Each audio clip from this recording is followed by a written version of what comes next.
지금 같은 장마철이랑 비교해보면 뭐랑 비슷하냐면 번개 소리랑 굉장히 비슷해요. 자, 근데 이 사람들은 총이라는 걸 처음 봤어요. 그날 168명의 말 탄 사람들이 따그닥 와서 천둥 소리를 막 사방에서 냅니다. 하늘에서 온 천사들이 노했구나, 우리가 지금 뭘 잘못했구나, 바짝 엎드리는 거죠. 도망가거나. 충균세 읽어봤어요? 안 읽었습니다. 안 읽어봤죠? 네. 안 읽어봤죠? 안 읽어본 이유는 저도 알아요. 어려워서. 이 총균세라는 책은 간단하게 시작하는 건 이거였었어요. 잉카 전투 때 이제 스페인 군대 168명이 쳐들어가서 총이라는 무기를 가지고 8만 명을 이기는 일이 벌어졌죠. 이게 산술적으로 말이 가능한 일인가? 이제 그러면서 식민 시대가 열렸어요. 그러니까 아메리카 원주민들을 몰아내고 땅을 차지하고 아니면 그들을 노예처럼 쓰면서 생산물을 가지고 가져와서 이제 유럽으로 가져가고, 그때부터 유럽은 부유해지고 이제 유럽은 더 이제 기술 문명이 발전을 했죠. 왜? 내가 총에 대한 기술들, 뭐 문자에 대한 기술들, 과학 기술을 다듬으면 다듬을수록 그게 돈이 되니까. 이제 그렇게 되면서 격차가 벌어집니다. 근데 여기서 어떤 사상이 나오냐면 아프리카 사람들, 아메리카 원주민들은 우리보다 열등하다, 그리고 백인들은 우월하다 라는 그 유전의식?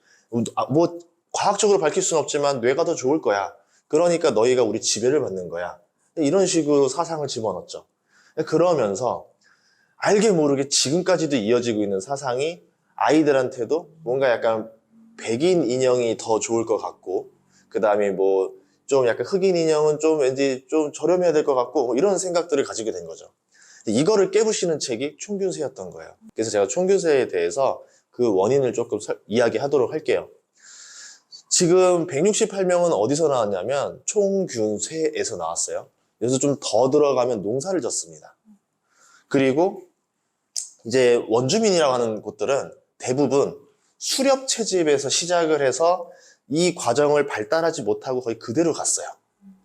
뭐 잉카 문명, 마야 문명 보면은 대단한 게 거기도 피라미드 같은 게 다 있어요. 근데 우리로 치면 이제 신석기 시대로 석기로 만들었어요. 지금 보면 뭐 거중기도 들어가고, 뭐 우리는 뭐 청동기, 철기 넘어서 이제 그때부터 문명이 확 발달을 했는데 여기는 석기를 가지고도 그렇게 만들었다라는 거죠. 그러면서 그 과정을 살아왔던 거고 여기는 발달했던 거고, 이게 어떻게 격차가 나느냐? 가장 먼저 말하는 게 이제 농사를 이야기하고 있어요. 왜 농사를 지어야 되는가? 한번 생각해 봅시다. 농사를 지어야 되는 이유가 있을까요? 먹을 게 없어서. 먹을 게 없어서. 근데 여기서 우리가 그 교과서에서 배운 내용이랑 다른 게 하나 있어요. 오히려 수렵 채집이 농사보다 더 배불리 먹을 수도 있어요. 그래서 선택을 하는 겁니다. 수렵 채집이 농사보다 낫다라고 판단되는 지역들은 수렵 채집으로 끝까지 가는 거예요. 그런데 아니야, 도저히 수렵 채집으로는 먹고 살기 힘들어, 농사가 가성비가 좋은 지역들은 이제 농사로 넘어가기 시작합니다. 이제 그 메소포타미아 지역이라고 하죠. 이집트부터 시작해서 그 이스라엘 거쳐서 레바논 거쳐가지고 이제 이라크까지 가는 그 부유한 초승달 지역이라는 데가 있는데, 이 지역은 농사가 가성비가 너무 좋아요. 그 나중에 구글 지도를 보면은 거기 사막 아니야? 라고 하는데 그 자리만 초원, 밭, 논 이런 것들이 쫙 있어요. 거기에서 이제 어마어마한 생산량이 나오는 자리입니다.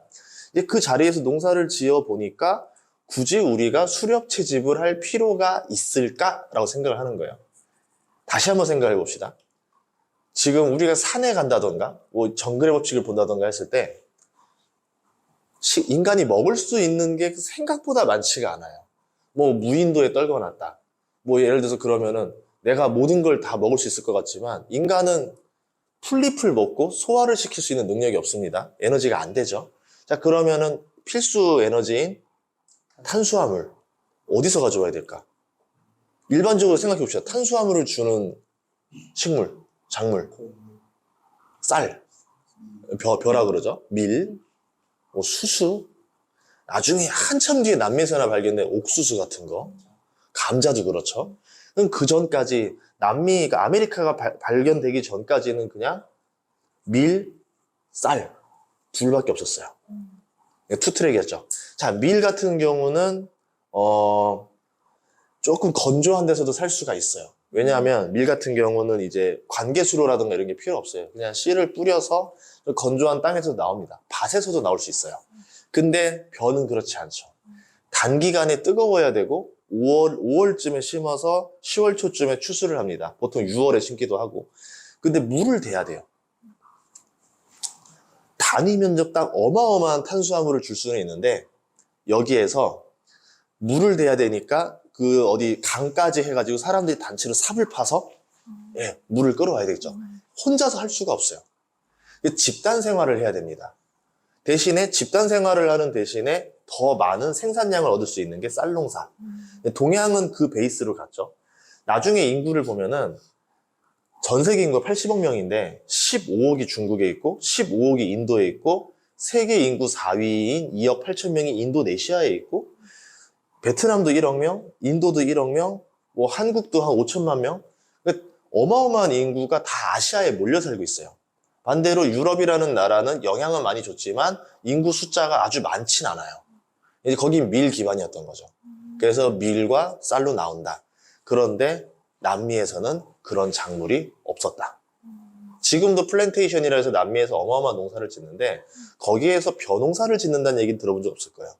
거기에서 뭐 밀농사를 짓는다도 안 들어봤어요. 밀농사는 주로 어디냐면은 미국 아니면 이제 아시아 쪽, 우크라이나 아니면 중동 지역 몇몇 지역만 좀 짓고 있습니다. 그럼 밀과 쌀이라는 축복이 없이 살았어야 돼요. 생각해 봅시다. 밀과 쌀이라는 농사가 없어. 그러면 이제 뭐 해야 돼? 이제 그러면 뭐 먹고 살아야 되지? 이렇게 되는 거죠. 저는 예전에 많이 실패했는데 수박을 먹고 너무 맛있었어요. 수박씨가 많잖아요. 야, 이거 심어보자. 그래서 다 심었어요. 안 자라. 이제 그런 거죠. 이제 그 모종을 사서 심으면 잘 자라요. 근데 씨앗 자체를 하면 또 안 심어요. 안 돼요. 보통 예전엔 더 했겠죠. 야생식물이라 그랬겠죠. 뭐 옥수수든 뭐든 그냥 이거를 촥 뿌리면 100개 중에서 실제로 모종으로 자라는 게 2개, 1개밖에 안 되는 거예요. 그러면 내가 쌀알 100개 중에서 98개를 포기하고 2개 작물을 틔우면은 가성비가 안 나는 거죠. 그래서 이 작물화하는 단계가 굉장히 오래 걸렸습니다. 단 뭐 100년, 200년이 아니라 수천 년, 수만 년이 걸렸을 거예요. 그 과정에서 이제서야 농사라는 게 정착을 하기 시작하는 겁니다. 그 이유 중에 하나는 뭐가 되냐면 수렵 채집이 점점 힘들어지면서 기후의 변화가 있어야 되겠죠. 예를 들어서 겨울에 수렵 채집을 한다? 상당히 힘들 거예요. 그러면은 이제 뭐를 해야 되느냐? 보통 겨울에 사냥을 하죠. 겨울에는 사냥을 해서 단백질을 취득하고 평소에는 뭐 여름에는 식물에서 과일이라던가 뭘 따서 먹는다던가 이렇게 하겠죠. 자, 이렇게 되면은 문제가 하나 있어요. 내가 배고플 때 쟤도 배고파요. 우리 전체가. 그럼 생각해 봅시다.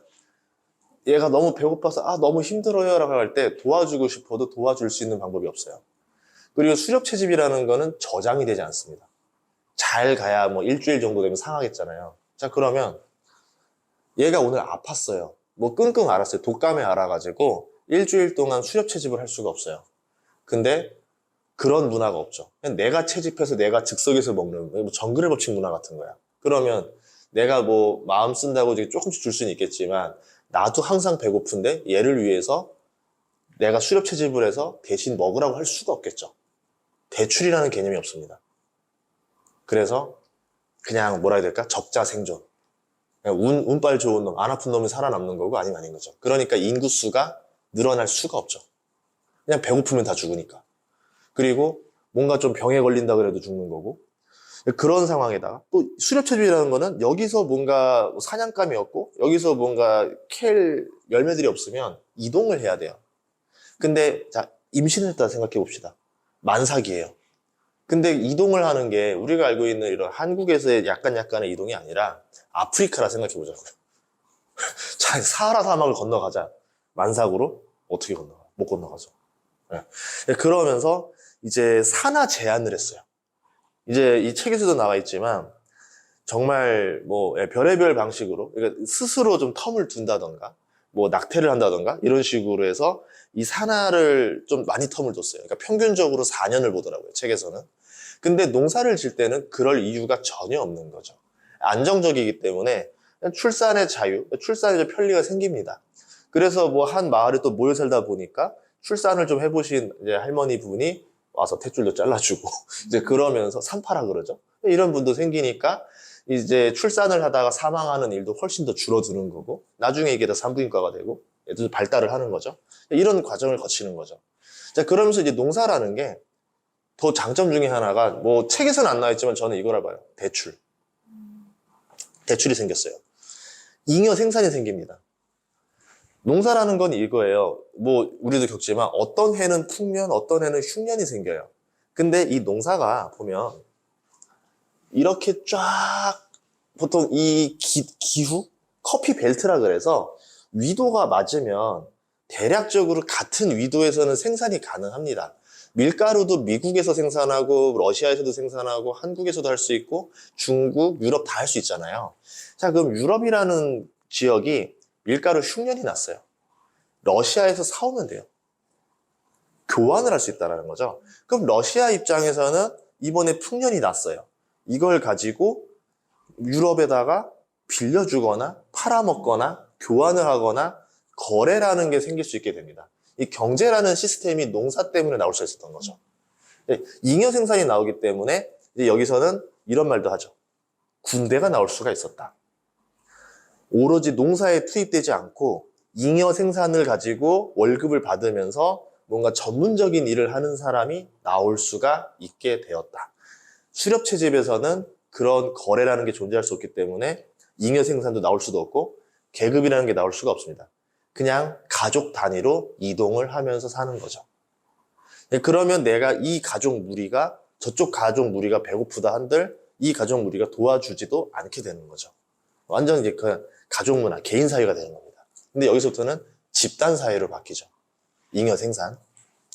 그러면서 돈을 빌려줬다가 받았다가 쌀을 빌려줬다가 받았다가 뭔가 이제 그런 거래 시스템이 필요한 거예요. 그래서 이때 최초의 암호화폐 시스템이 나옵니다. 블록체인이 나와요. 가끔 보면 조개에다가 화폐였었다. 조개가 이랬던 게 뭐냐면 조개가 화폐라는 게 아니라 조개가 안에가 하얘요. 연해요. 그러니까 칼로 돌 같은 거를 긁었을 때 뭔가 문자를 새길 수가 있었어요. 그래서 조개를 화폐라고 하는 겁니다. 뭐냐면 이 사람이 올해 좀 힘들었어요. 내가 그래서 쌀을 한 포대를 빌려주기로 합니다. 그런데 이 사람이 내년쯤 돼서 무슨 소리 하는 거야? 나 안 빌렸어? 라고 발뺌할 수가 있어요. 증인을 데려오는 거죠. 우리 마을에 한 5명 데려와서 자, 봤지? 한 포대 빌려줬어? 라고 하고 나서 5명의 사인을 다 받는 겁니다. 블록체인이죠. 자, 그럼 이제 이 사람이 다 이제 갚았어요. 그러면 다 뭐합니까? 이 다 같이 보는 자리에서 이거를 파쇄한다던가 이런 식으로 해서 증빙 서류를 제출했던 게 조개, 화폐의 역할. 자, 그럼 여기다가 어떻게 기록을 할 것인가? 우가 이런 사회에서 숫자가 먼저 필요했던 거죠. 나라는 사람에 대한 명칭도 필요했던 거예요. 내가 쟤한테 하나, 둘, 셋, 넷이라는 걸 빌려줬다라는 표시가 필요하죠. 그래서 가장 먼저 발달한 문자가 숫자입니다. 이제 그 숫자라는 게 이제 점점 커지고 나면은 국가라는 어쨌든 계급이 생기다 보니까 내가 너에게보다는 나중에 어떻게 되냐면은 지배층이 피지배층한테, 왕이 너에게, 부족장이 너에게 무언가를 빌려줬다. 그러니까 나중에 2개로 갚아야 된다. 이런 식으로 계급이 나오고 문자가 나오고 지배 구조가 나오는 거죠. 그러면서 이제 나중에 이집트 피라미드도 봤지만 월급을 준다던가 일당을 준다던가 할 때도 다 그게 기록이 나와야 됩니다. 숫자에 대한 기록이 제일 먼저 했었어요. 그래서 이제 그 그래서 그거를 작성하는 직업이 따로 있었어요. 이것만 작성하는 직업들이. 많았던 지역은 80명까지 있었다고 그러더라고요. 그래서 이렇게 문자와 계급이 나오게 된 거죠. 이제 그러다 보니까 언어적인 표현도 필요한 거죠. 예를 들어서 지배층이 이렇게 해서 흉년에 이만큼 빌려줘 봤더니 회수를 못 하더라. 뭐 이런 말들, 멘트들. 지배를 했더니 군대를 우리가 너무 많이 보유할 필요도 없다더라. 군대 월급을 낮출 필요가 있다더라. 뭐 무기를 조금 만들 수 있는 게 필요하다더라. 나머지 기록들이 하나씩 더 필요하게 생깁니다. 그게 나오는 게 이제 알파벳, 뭐 아니면은 중국에서 나오는 상형 문자 이런 것들이 나오기 시작하는 거예요. 그래서 문자가 처음으로 발견된 지역들은 아주 신기하게도 농사가 처음 시작된 지역들이었었어요. 네, 이게 총균세에서 나온 얘기입니다. 그래서 나중에는 이게 결국 문자의 발달이라는 거는 기술의 전수가 가능하죠. 우리가 학교에 가서 제일 먼저 접하는 게 선생님의 말이잖아요. 그리고 선생님이 말로만 하는 게 아니라 뭘 주냐면 책을 줍니다. 국영수사과, 체음미 도실 쫙 주죠. 그러면 이 책을 본으로 인해서 나는 수학이라는 게 이렇구나, 유클리드 기하학이 이렇구나, 이런 식으로 선대의 지식을 계속 물려받을 수가 있어요. 근데 그냥 물려받는 게 아니죠. 유클리드 기하학을 봤더니 이거를 응용해서 내가 뭔가 하나 더 발견하면 참 좋을 것 같은데 라고 하면서 나도 책을 하나 만들어요. 문자를 쓰는 거죠. 그렇게 후대한테 물려주면은 그 지식에 더해지면서 계속 기술의 누적이 일어납니다. 예를 들어서 기술의 누적을 해주지 않으면은 활이라는 거를 어떻게 만들까요? 수렵 채집 때는. 자, 봐봐. 이러면서 알려주는 거예요. 근데 간단한 것까지는 눈으로 외울 수가 있겠죠. 자, 봐봐. 총이라는 거야 하면서 만드는 걸 보여줘요. 자, 주물을 뜨고 어떻게 뜨고 자, 총알은 이렇게 만들고 화약은 이 정도 배합을 넣고 이렇게 하는 거야 했다가 아들이 관심이 없었어요. 까먹었어요. 손자한테 넘어가지 못합니다. 계속 끊기는 거죠, 기술이. 그래서 나중에 이 서양은 총이라는 것까지 개발하게 됐다. 이 총이라는 걸로 잉카 전투에서 8만 명을 이기는데 많은 역할을 합니다. 상당한 공포감을 심어줬죠. 여기서 사람들은 난생 처음 들어보는 총이었어요. 그러니까 총을 맞으면 한 명이 죽어요. 한 발에 한 명. 다 쏴도 못 죽여요. 그냥 뛰어들면 돼요. 근데 이 사람들은 총이라는 걸 처음 봤어요. 그날. 총의 소리가 뭐 예비군 사격해보면 알겠지만 어떻습니까?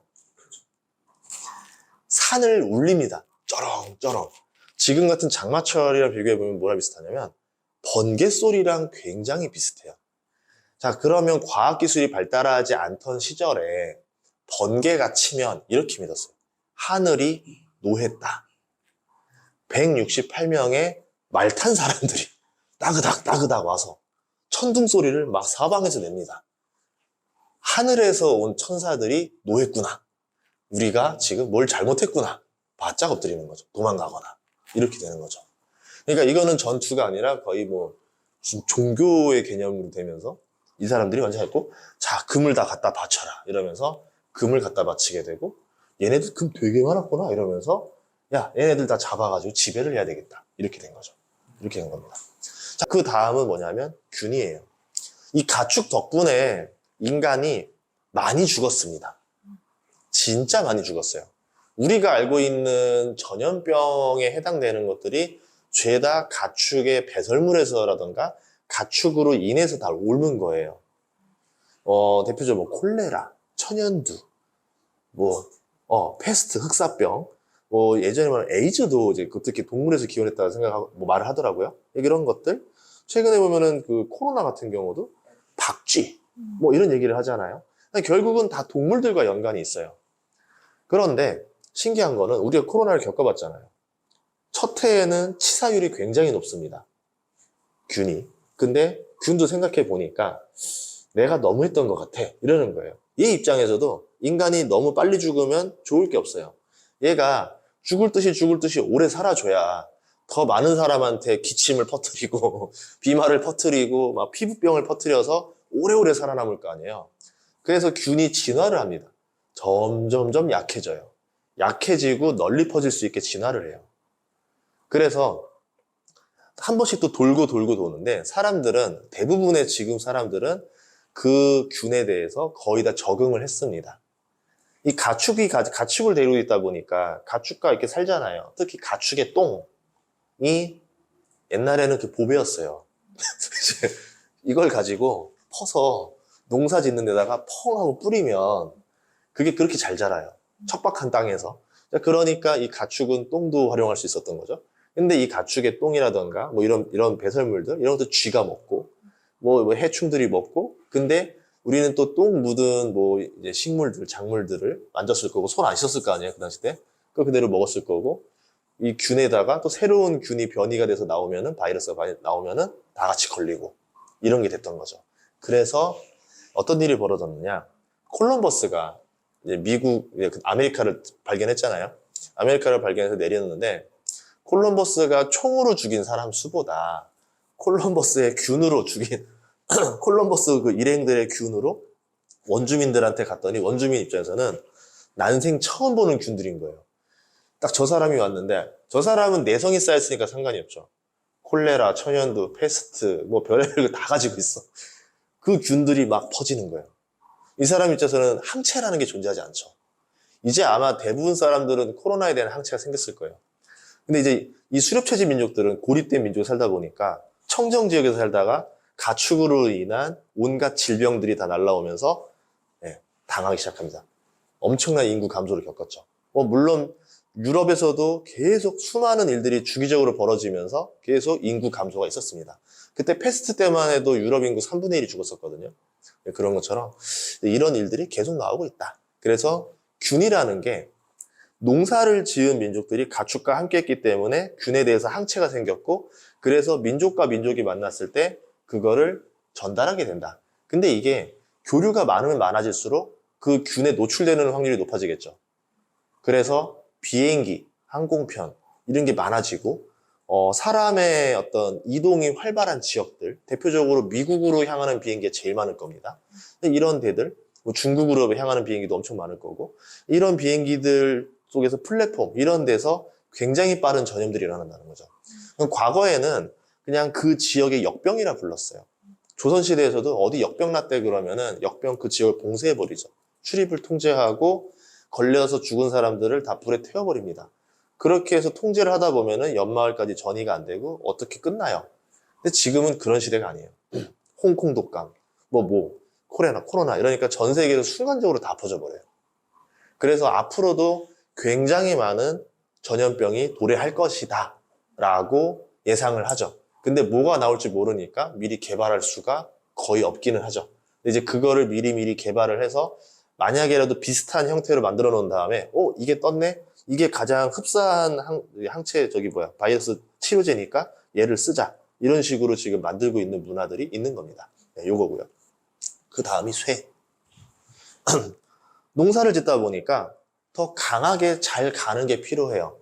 청동기로 갈진 않았어요. 청동기 같은 경우는 장신구에 가깝습니다. 왜냐하면 너무 잘 깨져요. 비싸기도 하고.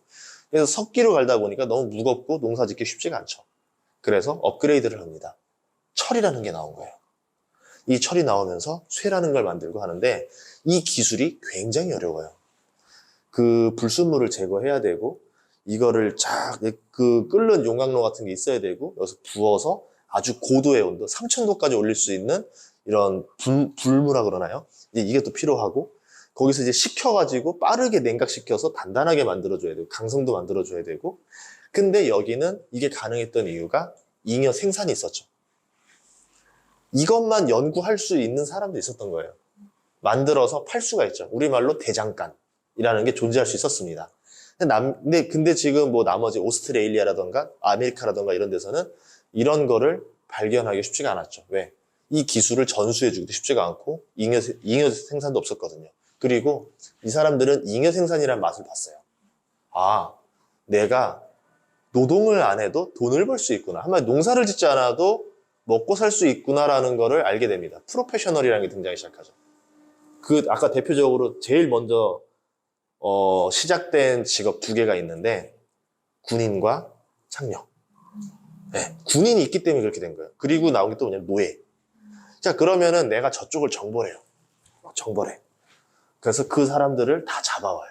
이게 다 돈인데 왜 죽여? 이러면서 다 잡아오는 거예요. 그래서 팔고 노동을 시키죠. 로마도 보면은 내가 전쟁을 나가서 노예를 잡아와가지고 노예를 거래하고 노예를 팔아서 돈을 벌던가, 아니면 그 노예들을 우리 그 농토에다가 농사를 시켜서 대신 돈을 벌게 하죠. 이런 식으로 되다 보니까 무기가 강할수록 내가 안 다치고 전쟁에서 이길 확률이 높아지고 그게 돈이 됩니다. 사업이 되기 시작하는 거예요, 전쟁이. 그러면서 영토 확장, 제국이라는 게 나오기 시작하죠. 근데 수렵채집에서는 그런 게 있을 일이 없죠. 그냥 나만 잘 먹고 잘 살면 되고 쟤네들도 우리를 공격할 일이 없어요. 왜? 쟤네도 먹고 살기 바빠 죽겠거든 서로. 예, 그렇게 됐던 거죠. 이런 상황에서 쇠라는 게 발달됐던 거고 문자와 총, 쇠 연결이 다 됐던 거죠. 총균쇠가 이렇게 완성이 된 겁니다. 완성이 된 곳과 아닌 곳이 됐던 거죠. 수렵 채집을 그러면 하지 말고 농사를 질 수 있지 않았었느냐 뭐 이런 얘기들을 하겠지만 몇 가지 지형적으로 어려운 게 있었는데 아까 말했던 그 먹을 만한 작물들 그리고 가축으로 쓸만한 동물들이 이 수렵 채집 오스트레일리아라던가 아메리카 쪽에는 없었어요. 거의 없었어요. 그리고 이제 그거를 야생으로 시도해서 기다려주고 끈기 있게 해봐야 되는데 그럴 필요가 없었던 게 수렵 채집으로 채취하는 에너지가 더 많았던 거예요. 자, 그러면 반대로 농사를 짓는 게 더 배부르고 행복하게 살았었느냐? 그렇지도 않았어요. 오히려 수렵 채집 시절보다 더 배고파졌습니다. 왜? 인구가 더 빠르게 늘어나요. 농사를 통해서 곡물이 생산해서 증가하는 속도보다 자녀를 더 많이 낳아서 증가하는 속도가 빠르다 보니까 우리를 지금 N빵을 해봤을 때 배고픔이 발생하는 거죠. 배고프니까 사람들이 뭐 합니까? 아, 배부르게 살 수 있는 방법 없을까? 고민을 하죠. 남의 걸 뺏어볼까? 내가 사기를 쳐볼까? 아니면은 기술을 개발해서 더 해볼까? 이런 게 되는 거고 수렵 채집은 4계절 내내 일을 해야 돼요. 하루도 쉬면 안 되는데 농사는 겨울에 할 수가 없습니다. 생각을 하는 거죠. 전략을 짜는 시기가 있는 거예요. 그러면서 전략을 짜기 시작. 아, 어떡하지? 이렇게 하다 보니까 무기를 만들어서 연마을을 공격해서 연마을 애들을 다 노예로 만들어야 되겠다. 그러면은 농토가 넓어지고 나는 점점 더 잉여 생산이 들고 배고픔을 면하겠네. 이제 뭐 합니까? 죽기 살기로 하는 거죠. 문제는 그 생각을 나만 하는 게 아니라 연마을 애가 똑같이 생각을 해요. 연마을 애들이 쳐들어오기 전에 먼저 치자 라고 하면서 분열, 통합, 왔다 갔다 계속하는 거죠. 애초에 여기는 그런 게 존재하지 않았습니다. 그러니까 어떻게 보면은 이게 행복했다라고 말할 수도 없는 거예요. 이 시절이 더 잘 먹고 더 나았을 수도 있다 라고도 볼 수 있는 거죠. 우리는 아프면 어떻게 해요? 의료기술이 발달해야 되죠? 그거는 가축이랑 살았던 사람들이 했던 얘기인 거고 이 사람들 입장에서는 가축이랑 살지 않고 균이랑도 나름대로 멀었기 때문에 오히려 그 아픈 빈도가 여기보다 낮았을 수도 있어요. 건강하게 살았을 수도 있어요. 그래서 이런 생각의 전환을 해야 되는 것들이 아닌가라고 나온 책들인 거고 총균세 책이 이제 20장으로 되게 길게 나와 있는데 제가 여기서 뭐 모든 얘기를 한 건 아닙니다. 다만 여러분들이 왜 총균세를 제레미안 다이아몬드가 이거 뽑았는지 그거를 제가 이야기하기 위해서 정리했던 겁니다. 독서 모임에서는 이런 스토리를 이야기하지는 않아요.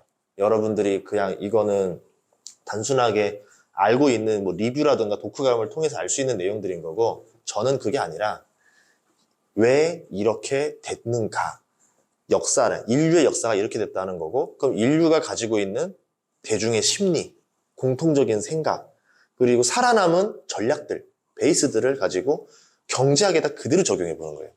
자, 균 끝날 일인가? 끝날지 않는다는 거죠. 계속 나올 겁니다. 자, 총 다음에 뭐가 나올 건가? 기술이죠. 최근에 사람들 뭐 주식 투자해보면 기술주 투자한다는 거? 이 개념이겠죠. 총 다음은 뭐야? 더 좋은 총은 뭐야? 이런 것처럼 자동차 다음에 전기 자동차, 자율주행 자동차 계속 발달을 또 원하잖아요. 이런 식으로 자, 새로운 물질 없어? 리튬 없어? 막 이런 식으로 하이니켈 없어? 전고체 없어? 이러면서 계속 새로운 물질을 찾아갑니다. 왜? 그게 살아남는 방법이었기 때문에. 그럼 주식 투자할 때는 사람들이 살아남는 거 기술에 대한 열망을 하는 게 다른 이유가 아니라는 거죠. 그 기술을 내가 가져야 살아남고 상대가 가지고 내가 못 가지면 죽었기 때문에 그런 기억들이 남아있는 거죠. 이거는 사피엔스 책이랑 또 읽어보면 또 이해가 되는 것들이 있어요. 나름대로의 그런 것들이 전수가 됩니다. 이런 이야기들을 다루고 있고요. 이거를 어떻게 내가 사업과 연결시킬 것인가, 어떻게 마케팅 전략과 연결시킬 것인가, 어떻게 내가 주식 투자, 또는 뭐 나머지 재테크 투자와 어떻게 연결할 것인가, 이거를 다루는 게 저의 독서 모임이에요. 그래서 여러분의 인생을 바꾸는 책 중에서 첫 번째 책으로 뽑은 이유가 이 총균세였고요. 나머지 책들도 제가 여러분들의 생각을 바꿀 수 있는 책들로 준비를 했으니까 독서 모임에 많이 신청해 주시면 감사하겠습니다. 더보기와 고정 댓글에 링크 있으니까요. 한번 눌러주시고 여러분들이 인생을 바꾸셨으면 좋겠습니다. 다음 시간에 만나겠습니다.